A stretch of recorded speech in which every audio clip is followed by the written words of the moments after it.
Rayalaseema project చుట్టూ తెలుగు రాష్ట్రాల్లో అధికార ప్రతిపక్షాల మధ్య మైలేజ్ పొలిటికల్ వార్ నడుస్తోంది.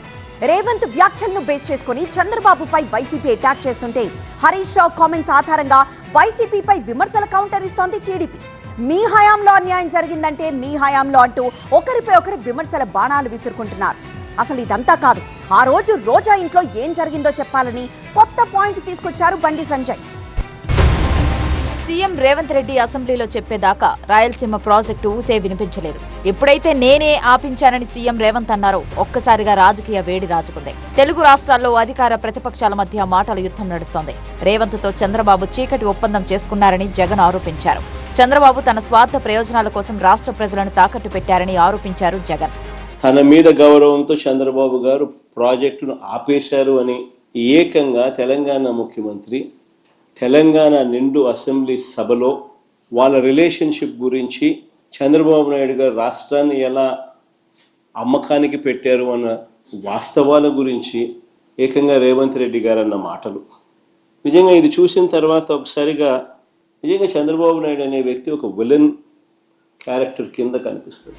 జగన్ మాటలు వింటే వేదాలు వర్ణించే దెయ్యాలు కూడా సిగ్గుపడతాయని కౌంటర్ ఇచ్చారు మంత్రి పయ్యావుల కేశవ్. రాయలసీమ లిఫ్ట్ ఇరిగేషన్ పై కేసులు వేసింది జగన్ మిత్రులైన బీఆర్ఎస్ నేతలు కాదా అని ప్రశ్నించారు.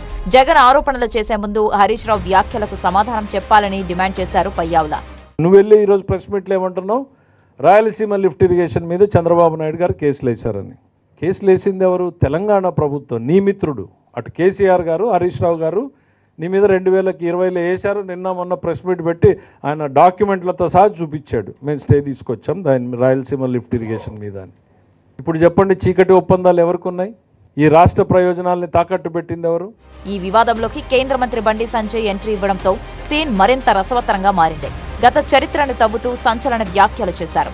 ఏపీ అక్రమ ప్రాజెక్టులకు కేసీఆర్ హయాంలోనే పునాది పడిందని బండి సంజయ్ ఆరోపించారు. కేసీఆర్ జగన్దీప్ జలబంధమని తాను అప్పట్లోనే అనుమానించానన్నారు. అప్పుడు మంత్రి రోజా ఇంట్లో రొయ్యలు పులుసు తిని రాయలసీమను రతనాల సీమగా మారుస్తానని కేసీఆర్ చెప్పింది నిజం కాదా అని ప్రశ్నించారు. అసలు ఆ రోజు రోజా ఇంట్లో ఏం జరిగిందో కల్వకుంట్ల కవిత బయట పెట్టాలన్నారు బండి సంజయ్. కానీ కవితక్క బయట పడుతుంటే మేము సహకరిస్తాం. ఇప్పుడు కవితక్క కూడా ఈ విషయాన్ని బయట ఆ రోజు ఏం జరిగింది? ఇక తండ్రి కాబట్టి రమ్మంటే బిడ్డ పోవాల్సి వస్తుంది. మరి కవితక్క స్పష్టం చేయాలి. ఇప్పుడు నీ కూడా బట్టలు పెట్టిన ఆ రోజు ఈ బట్టలు పెట్టిన ఈ దావత్ వెనుక ఉన్నట్టు మర్మమేంది? అదే కవితక్క కూడా ఆ రోజు వద్దన్నట్టున్నది. నాకు కొంచెం సమాచారం అయితే ఉన్నది. ఇలా రెండు రాష్ట్రాల్లో రాయలసీమ ప్రాజెక్ట్ నీటి వివాదం రాజకీయ వేడి పెంచింది. ఈ వాటర్ వార్ మున్ముందు ఇంకెన్ని మలుపులు తిరుగుతుందో చూడాలి.